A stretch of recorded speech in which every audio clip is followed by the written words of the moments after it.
Good evening, everybody. I'm Bobby, back with you here. Today we're also going to start chemistry for Neet and NET candidates, right? We'll start out with the basics in chemistry with general chemistry, inorganic chemistry, organic chemistry, and physical chemistry, right? So today I'll just read out the portions for the Neet students first, and then we'll go into some details with the NET aspects as well, right? So let me read the syllabus out to you right now, okay? Right, now we have the latest syllabus for the chemistry as well. And I'm just going to read it out for you. The latest chemistry syllabus will be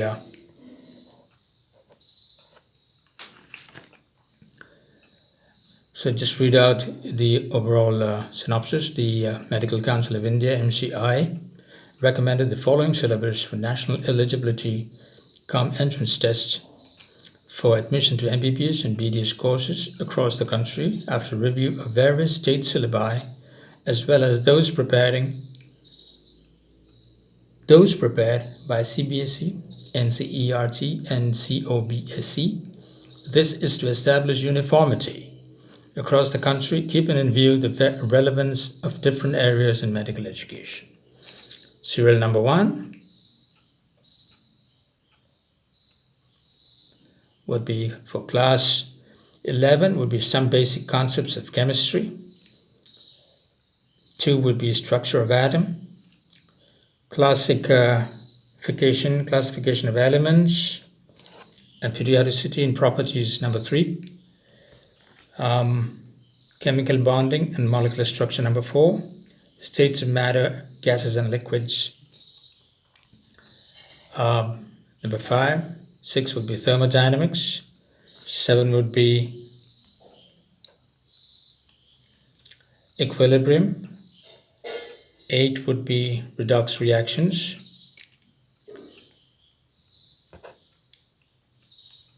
Right? And 9 would be hydrogen. 10 would be S block elements, alkali and alkaline earth metals. 11 would be some P block elements. 12 will be organic chemistry, some basic principles and techniques. Hydrocarbons will be number 13, and number 14 will be environmental chemistry. And going back to class 12, we have number 1 at solid state, solutions number 2, electrochemistry number 3, chemical kinetics number 4, surface chemistry at number 5, general principles and processes of isolation of elements at number 6, thermodynamics, excuse me. No, there's a correction there. P block elements at number 7. DNF block elements at number 8. Coordination compounds at number 9. Haloalkanes and haloarenes at number 10. Alcohols, phenols, and ethers at number 11. Right? Excuse me. Aldehydes, ketones, and carboxylic acids at number 12. Organic compounds and containing nitrogen at number 13. Biomolecules at number 14. Polymers at number 15. And chemistry in everyday life at number 16. Right? So this the general syllabus in detail are some basic concepts of chemistry for class 11 syllabus. Structure of atom, classification of elements and periodicity and properties. Chemical bonding and molecular structures, unit 4. States of matter, number 5. Unit 5, thermodynamics, unit 6. Unit 7 is equilibrium. Unit 8 is redox reaction. And unit 9 will be hydrogen. Unit 10 would be S block elements, alkali and alkaline earth metals. Unit 11 will be some P block elements. Unit 12 will be organic chemistry, some basic principles and techniques. Unit 13 would be hydrocarbons. Unit 14 will be environmental chemistry and content classes. Contents for class 12 syllabus. Unit 1 will be solid state. Unit 2, That's classification of solids based on different binding forces, etc. Unit 2 would be solutions. Unit 3 would be electrochemistry. Unit 4 would be chemical kinetics. Unit 5 would be surface chemistry. Unit 6 would be general practice, principles and processes of isolation of elements. Unit 7 would be P block elements. And continuing, we have Unit 8 at the D and F block elements. Unit 9 at coordination compounds. Unit 10 at haloalkanes and haloarenes. Unit 11 with alcohols, phenols, and ethers. Unit 12 with aldehydes, ketones, and carboxylic acids. Unit 13 with organic compounds containing nitrogen. Unit 14 would be biomolecules, that would be carbohydrates, proteins, hormones, vitamins, and nucleic acids. Unit 15 would be polymers. Unit 16 would be chemistry in everyday life. That sums up the syllabus there.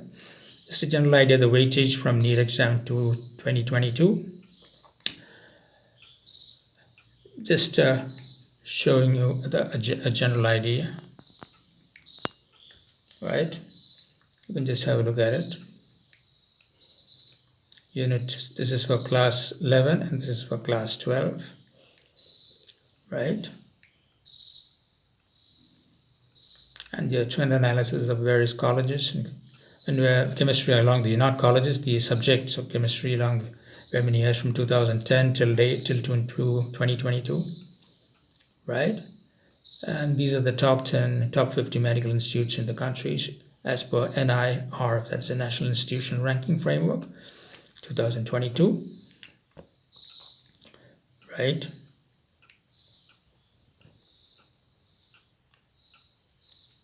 Just slowly scrolling it up.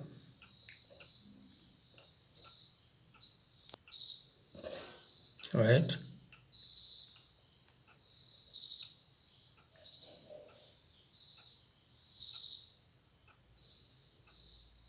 So at number 50 stands BJ Medical College, Ahmedabad, Gujarat, 46.53. At number 25 stands Savitha Institute of Medical and Technical Sciences, 54.73. At number 25, Chennai, Tamil Nadu. And at number 1 stands All India Institute of Medical Sciences, Delhi, with a score of 91.6, and it's the first rank. So that's it about the college positions and the general syllabus. Right, now I'll start off with the chemistry portions in general chemistry. This time I'll go ahead with the organic, inorganic, and the physical aspects. Okay, we'll be joining very soon. Stay tuned. Right, now we start off with the subject of general chemistry. Right,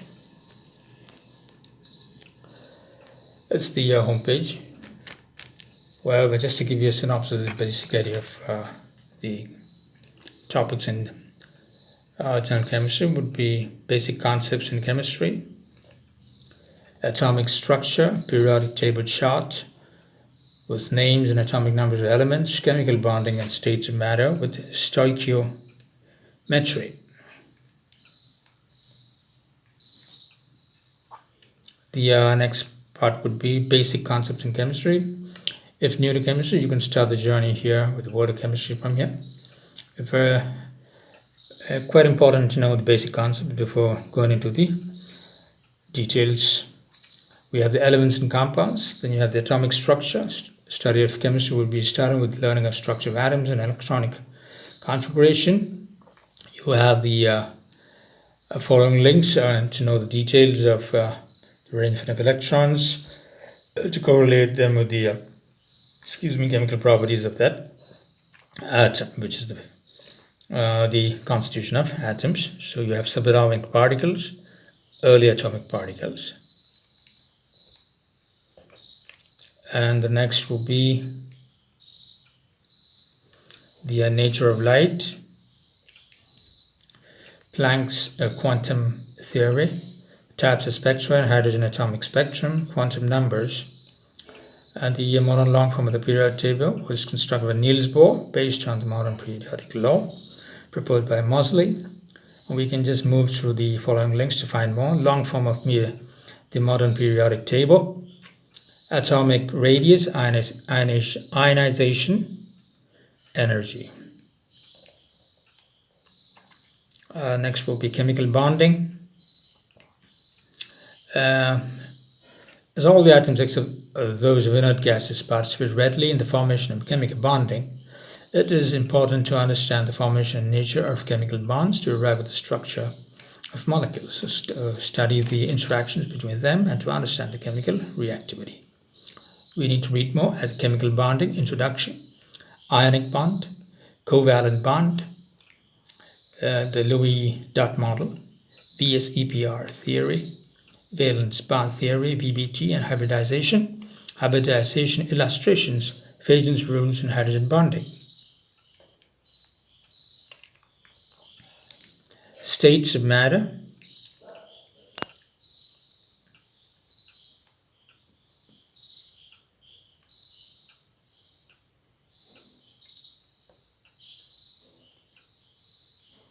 Right? Depending on how it occupies space, relative kinetic energies, and the magnitude of forces of attraction between constituent particles, there are 4 distinct states of matter, that is solid state, liquid state, gaseous state, and plasma. Go through the following links and you can get to know more. States of matter, basic introduction, solids, liquids, gases, and plasma states. The equation of state. And last will be stoichiometry, which deals with the quantitative relationships between reactants and products in a chemical reaction. Disproportionation, the reaction that involves simultaneous oxidation and reduction of atoms of same element from one oxidation state, OS, to 2 different oxidation states, is known as deproportionation reaction. So that's about the initiation to general chemistry. So basically we need to know how many elements are there in nature. So according to one view, there are about 92 naturally occurring elements and the rest are artificial. So in any case, this number is debatable. According to another view, there are about 88 naturally occurring elements, since the elements like technetium, promethium, francium, and astatine are present only in very minute quantities and are formed as short-lived isotopes during the decay of radioactive elements. If the above elements are regarded as naturally occurring elements, then one has to consider the short-lived plutonium could occur naturally, since traces of this element are discovered in uranium deposits. About compounds, a chemical compound consists of 2 or more different types of atoms in different states. For example, water is a compound made up of hydrogen and oxygen. Its formula is H2O, that is, there are 2 hydrogen atoms for every oxygen atom. Each oxygen atom is combined with 2 hydrogen atoms. Some of the examples of compounds are common salt, sodium chloride.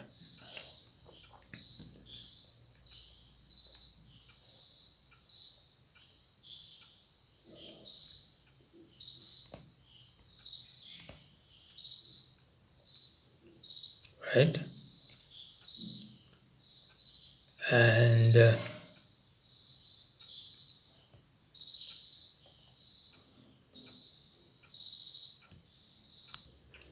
then we have limestone, calcium carbonate, carbon dioxide, CO2, and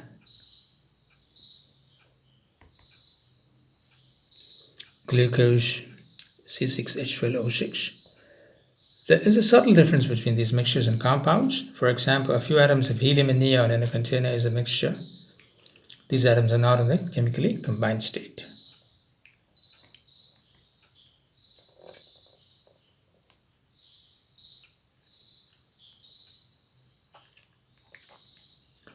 Now, just some questionnaires of how things stand. An element must be a pure substance, or an element can be a pure substance or a mixture of isotopes. So think before you answer the questions. Which one is a pure substance? Atoms contain atoms with same substance but different atomic numbers, as an element may contain atoms with different atomic numbers. Which of the following is not an element? Ozone, nitrogen, diamond, carbon dioxide. Which of the following statements are not correct? A few elements can be found in atomic state, while most of the others in molecular state. Sodium chloride is not an element. Diamond and graphite are two different forms of same element carbon. Isotopes of same element cannot be separated from each other since they possess the same atomic number.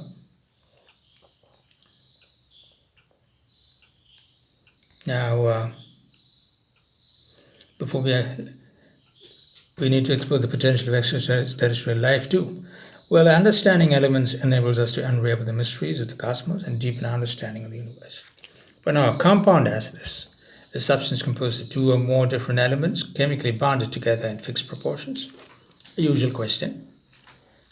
A usual question and answer that comes linked with that. What exactly is a compound? Unlike elements, compounds are composed of atoms of the same type. Compound consists of atoms of different elements bonded together. Where these bonds can be covalent, whereas atoms can share electrons, or ionic, where atoms transfer electrons to form ions that are held together by electrostatic forces. In the realm of chemistry, compounds play a crucial role as they bring together diverse elements to create new substances with unique properties. By combining elements in fixed proportions, compounds exhibit distinct characteristics that are different from their constant elements. This allows for a vast range of material and substances to be formed, each with its own set of properties and applications. Right? So elements are present by chemical symbols, often one or two letters such as H for hydrogen, O for oxygen, C for carbon, etc. There are 180 known elements as of recent knowledge up to date in October 2021, and they are organized on the periodic table based on their atomic number and chemical properties. Elements possess the ability to combine with another through chemical reactions, resulting in the formation of compounds, molecules, and more intricate substances. Elements play a crucial role in understanding the composition and behavior of matter in the universe. The study of elements and the interaction is a fundamental part of chemistry and is essential for understanding the composition and behavior of matter in the universe. By studying elements, scientists can gain insights into stellar nucleosynthesis, the formation of planets, and the evolution of galaxies. Elements also help astronomers analyze the composition of celestial bodies.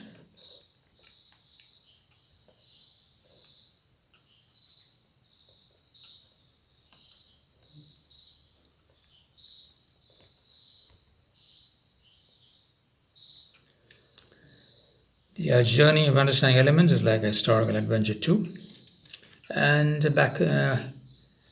way back with the ancient Bards and also Greeks, they believed that everything in the universe was made up of four fundamental elements: earth, water, air, and fire. Right now, the modern view is different. Over the 18th and 19th centuries, scientists got to start uncovering the true nature of elements. They began conducting experiments, discovering new substances that couldn't be broken down any further. This led to the birth of the modern chemistry and the development of the periodic table, which gives elements a proper place. Elements are the fundamental building blocks of matter and are composed of atoms that all have the same number of protons in their atomic nuclei. Each nuclear element is uniquely identified by its atomic number, which corresponds to the number of protons in its nucleus.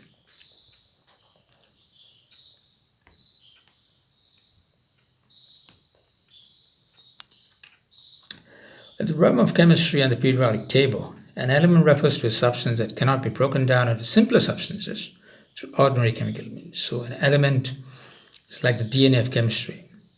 It's the building block of matter. In simple terms, an element is a substance that cannot be broken down into simpler substances by chemical means.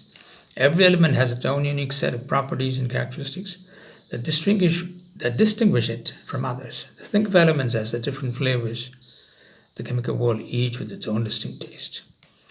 The journey of understanding elements is quite adventurous. Back in the day, concept elements began the ancient Bards and also Greeks, who believed that everything in the universe was made up of four elements, right? And developments happened later.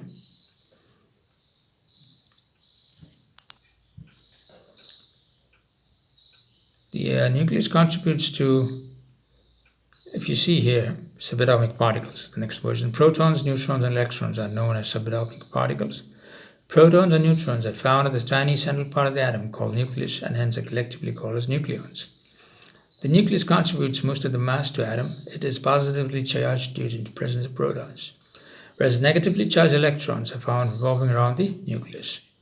Note this diagram, take a screenshot and keep it, it could help you. Electron, the negatively charged fundamental particle present in an atom with negligible mass, is called the electron. The mass of an electron is 1 by 1836 of mass of a proton or hydrogen atom. It is equal to 0.000548 AMU or 9.1095 into 10 raised to minus 31 kgs. Its charge is 1.6022 into 10 raised to minus 19 coulombs.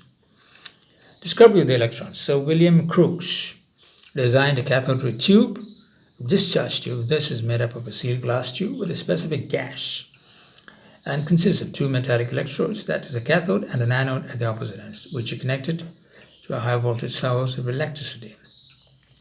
The discharge tube is connected to a vacuum pump, which is used to reduce the pressure inside by evacuating the gas. It was observed that the stream of particle rays are produced from the cathode ray.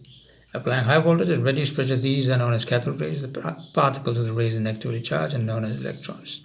This is the diagram of a vacuum pump. Just note it down. So I think that should be it for today. We'll see you in the next class. Prepare well and read well.